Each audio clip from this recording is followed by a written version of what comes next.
रुग्णांच्या अंगावरून उंदीर फिरत असल्याचा धक्कादायक प्रकार नांदेडच्या कंधार ग्रामीण रुग्णालयामध्ये घडला।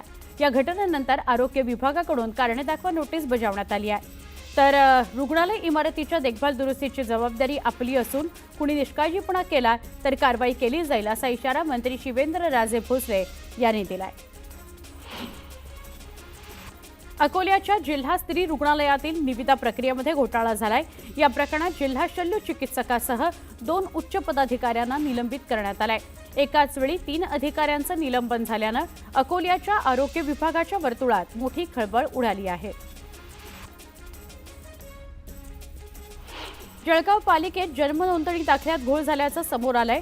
आडनावासह वडिलांचं नावही बदलल्याची बाब समोर आली आहे। त्यामुळे आयुक्तांनी उपायुक्तांना चौकशीचे आदेश दिले आहेत। मालेगाव ब्लास्ट निकालानंतर मालेगावात पोलिसांचा कडक बंदोबस्त आहे। शहरातील सगळे व्यवहार सुरळीतपणे सुरू आहेत। दरम्यान नाशिक जिल्हा ग्रामीण पोलीस प्रमुख बाळासाहेब पाटील शहरात तळ ठोकून आहेत। बुलढाण्यामध्ये समृद्धी महामार्गाच्या संरक्षक भिंतीमुळे शेतकऱ्यांच्या शेतामध्ये मोठ्या प्रमाणात पाणी साचलंय। त्यामुळे शेती पिकाचं मोठं नुकसान झालंय। नुकसान भरपाई देण्याची मागणी शेतकऱ्यांनी केली आहे। शेतात राहून कुक्कुटपालनाचा व्यवसाय आणि शेती सांभाळणाऱ्या वृद्ध दाम्पत्याच्या घरात पाणी शिरलं। साकोली शहरातल्या जुन्या वस्तीतील तलाव फुटल्यानं मोठ्या प्रमाणात पाणी शेतात शिरलं। दरम्यान या वृद्ध दाम्पत्याला सुखरूप बाहेर काढण्यात आलं, तर पाण्याच्या प्रवाहात कोंबड्या वाहून गेल्या। चिपळूण एमआयडीसी इथल्या पंपाचं बिल थकीत असल्यानं महावितरणनं नगर परिषदेचे वीज कनेक्शन बंद केले। नगरपालिकेने महावितरणने थकवलेल्या करामुळे सबस्टेशनला ताळं लावलंय। त्यामुळे वीज पुरवठा खंडित झाल्यानं नागरिकांना नाहक 3 तास अंधारात राहावं लागलं। धाराशिव जिल्ह्यातील दुष्काळग्रस्त भागामध्ये सरकारच्या वतीनं चारा लागवडीकरता मोहीम राबवण्यात आली। पुढील काळात चारा टंचाई भासू नये म्हणून पशुसंवर्धन विभाग आणि कृषी विभागानं हा उपक्रम राबवलाय। रायगड जिल्ह्यात आजपासून महसूल सप्ताहाला सुरुवात झाली। 1 ऑगस्ट ते 7 ऑगस्ट या कालावधीमध्ये हा सप्ताह साजरा केला जाणार आहे। मंत्री अदिती तटकरे यांच्या प्रमुख उपस्थितीमध्ये माणगाव तहसील कार्यालयामध्ये सप्ताहाला सुरुवात झाली। तर महाड इथं मंत्री भरत गोगावले यांच्या उपस्थितीत छोटेखानी कार्यक्रम घेण्यात आला। दौंडच्या यवतमध्ये तणावानंतर सर्वपक्षीय नेत्यांकडून आणि पोलिसांकडून शांततेचं आवाहन करण्यात आलं। अफवांवर विश्वास न ठेवण्याचं आवाहन पोलिसांनी नागरिकांना केलं। बाहेरील व्यक्तीनं चुकीचं स्टेटस ठेवल्यामुळे यवतमध्ये तणाव निर्माण झाला होता। मात्र परिस्थिती नियंत्रणात असल्याचं मुख्यमंत्री देवेंद्र फडणवीस यांनी सांगितलं। बेकायदेशीर काम करणाऱ्यांवर कारवाई होणार असं मुख्यमंत्री म्हणाले। अजित पवारांनी यवतमधील घटनास्थळाला भेट दिली, परिस्थितीचा आढावा घेतला। अफवांवर विश्वास ठेवू नका, कायदा हातात घेऊ नका असं आवाहन उपमुख्यमंत्री अजित पवार यांनी नागरिकांना केलं।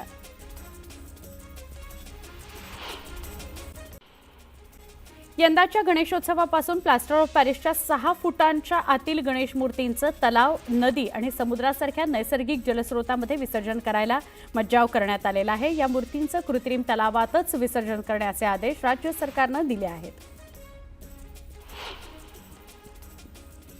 रविवारी मेगा ब्लॉक घेऊन मुख्य आणि हार्बर मार्गावर देखभाल दुरुस्तीची कामं करण्यात येणार आहेत। त्यामुळे ब्लॉक कालावधीमध्ये हार्बर मार्गावरील लोकल सेवा रद्द करण्यात येणार आहे। तसंच मुख्य मार्गावरील लोकल विलंबानं धावतील। ब्लॉक काळामध्ये पश्चिम रेल्वेचं वेळापत्रक कोलमडण्याची चिन्ह आहेत। राज्य सरकारनं मुख्यमंत्री माझी लाडकी बहीण योजनेतील पात्र लाभार्थ्यांना रक्षाबंधनाचं औचित्य साधून त्यांच्या बँक खात्यामध्ये जुलै महिन्याचा 1500 रुपयांचा हप्ता जमा करण्याचा निर्णय घेतलाय। त्यानुसार येत्या 8 ऑगस्टला लाडक्या बहिणींच्या बँक खात्यामध्ये सन्मान निधीची रक्कम जमा केली जाणार आहे, अशी माहिती दिली महिला आणि बालविकास मंत्री अदिती तटकरे यांनी। पावसाळी बंदीनंतर 1 ऑगस्टपासून सुरू झालेल्या मच्छीमारांच्या व्यापाऱ्यांनी बर्फाच्या दरात टनामागे 80 रुपयांनी वाढ केलेली आहे। मच्छीमारांना विश्वासात न घेता व्यापाऱ्यांनी मासेमारी सुरू होण्याच्या पहिल्याच दिवसापासून अचानक बर्फाच्या दरात केलेल्या दरवाढीमुळे हजारो मच्छीमारांमध्ये संतापाची लाट उसळली आहे। एसटी महामंडळ आता आपल्या डेपोमध्ये असलेल्या पेट्रोल पंपाच्या माध्यमातून पेट्रोल आणि डिझेलची किरकोळ विक्री करणार आहे. केंद्र आणि राज्य सरकारच्या व्यावसायिक भागीदारीमधून उत्पन्नाचा नवा स्रोत निर्माण करण्याच्या हेतूनं हा उपक्रम राबवणार असल्याची माहिती परिवहन मंत्री तथा एसटी महामंडळाचे अध्यक्ष प्रताप सरनाईक यांनी दिली. कांजूर डम्पिंग ग्राउंड संरक्षित वनक्षेत्र म्हणून पुनर्संयोजित करण्याच्या मुंबई उच्च न्यायालयाच्या निर्णयाला शुक्रवारी सर्वोच्च न्यायालयाकडून स्थगिती मिळाली. या निर्णयामुळे मुंबईतील कचऱ्याच्या विल्हेवाटीकरता तुर्तास तरी पळापळ करावी लागणार नसल्यानं मुंबई महापालिकेला मोठा दिलासा मिळाला आहे.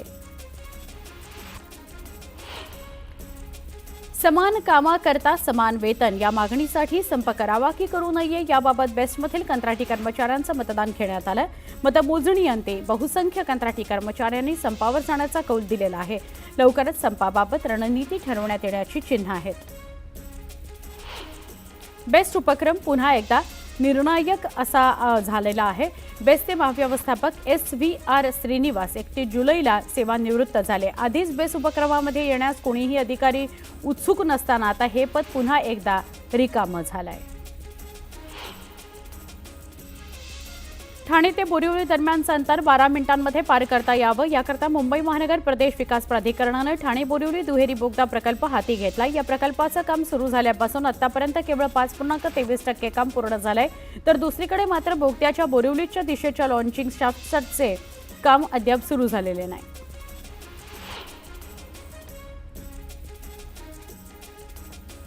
तर ठाणे परिसरातील कचरा मुंबईच्या हद्दीत आणून टाकल्याप्रकरणी मुंबई महापालिकेनं दंडात्मक कारवाई केली आहे. एका ठिकाणी घाऊक प्रमाणामध्ये कचरा निर्मिती करणाऱ्या आणि इतर ठिकाणी त्याची अनधिकृतपणे विल्हेवाट लावणाऱ्या व्यक्ती, व्यावसायिक आणि कंत्राटदार तसंच आस्थापनांविरोधात मुंबई महापालिकेनं कारवाईचा बडगा उगारण्यास सुरुवात केलेली आहे.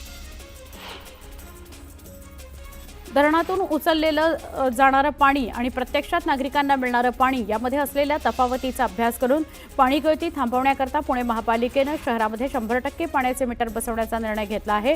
जे नागरिक मीटर बसवण्याकरता विरोध करतील त्यांचा नळजोड बंद करून त्यांच्या विरोधात गुन्हा दाखल करण्याचा इशारा पालिकेनं दिला आहे.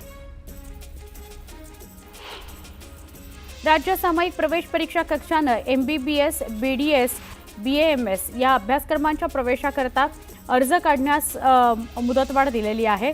आता विद्यार्थ्यांना याकरता 4 ऑगस्टपर्यंत अर्ज करता येणार आहेत आणि त्यानंतर 11 ऑगस्टला पहिली गुणवत्ता यादी जाहीर केली जाणार आहे.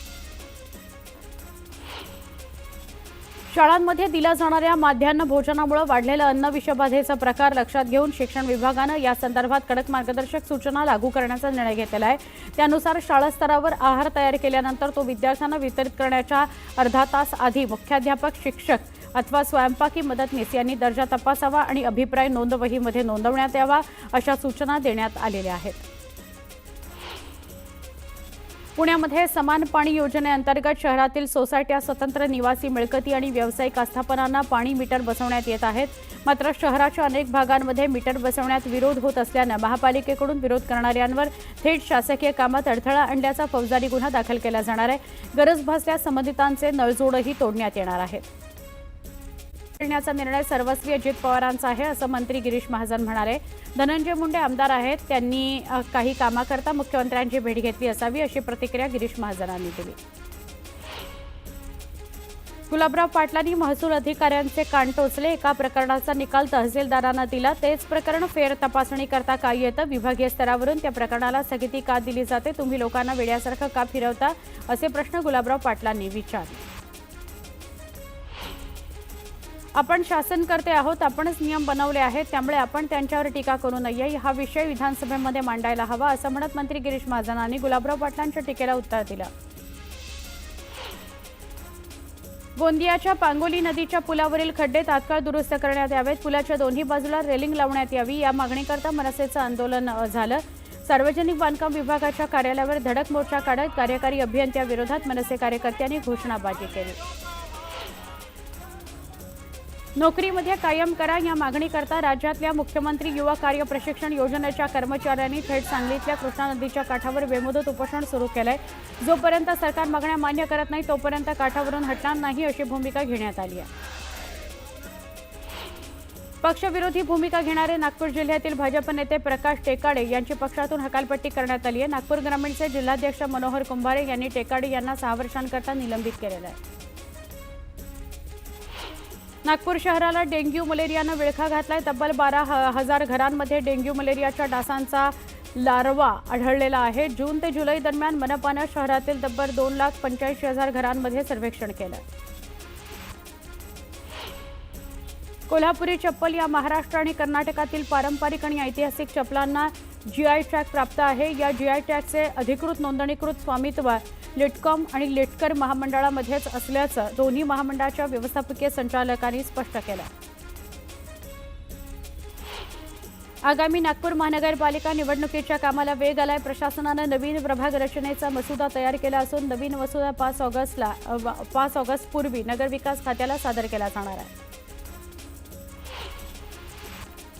घराचं भाडं भरताच पगार संपतो की काय ही तक्रार आता खरी ठरतेय, कारण 2025च्या पहिल्या तिमाहीत भारतातील प्रमुख शहरांमधील घरांच्या भाडेदरामध्ये मोठी वाढ झालेली आहे। भाडेकरू दरमहा कमीत कमी भाडे असलेल्या घरांना पसंती देत आहेत। जळगाव जिल्ह्यामध्ये डेंग्यूनं थैमान घातलंय। जून व जुलै महिन्यातील 60 दिवसांमध्ये जळगाव जिल्ह्यामध्ये 227 डेंग्यू संशयित आढळून आलेले आहेत। 38 रुग्णांचा अहवाल पॉझिटिव्ह आढळलेला आहे। वाढती डेंग्यूची संख्या चिंताजनक असून महापालिकेकडून सध्या शहरात फवारणी सुरू आहे। नागरिकांना काळजी घेण्याचं आवाहन केलं जात आहे।